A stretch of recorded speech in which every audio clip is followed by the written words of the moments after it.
மிதுன லக்கணம் 1975 அவர் 77 பிறந்திருக்கிறாரு. லக்கணத்தில் சுக்கிரனும் சனியும். திசாபதி பலன்கள் சொல்லலைன்னா ஜோதிடம் தோல்வியடைந்து விடும். நீங்கள் எந்த இதுக்கு போனீங்கனாலும் வேலைக்கு ஆகாது.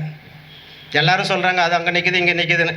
அதெல்லாம் யாரும் வெளிப்படுத்த மாட்டேங்கிறாங்க. அது சொன்னாலும் சரியாக வர மாட்டேங்குது. திசாபதிக்கு அருமையான பலன் வருது. மிதுன லக்கணம், லக்கணத்தில் சுக்கிரனும் சனியும். இப்போ அவருக்கு சுக்கிர திசை நடக்குது. சுக்கிரன் வாங்கின சாரம் குரு சாரம். குரு 10ல் நிற்கிறார். முன்னாடி கேது திசை. கேதுக்கு அடுத்தது தான் இவருக்கு சுக்கிரன் வரார். சுக்கிரன் வரும்போது என்னன்னா அவருடைய ஆதிபத்தியம் 12ஆம் ஆதிபத்தியம் 5ஆம் ஆதிபத்தியம். இப்போ 10ஆம் இடத்துல குரு இருக்கிறார்.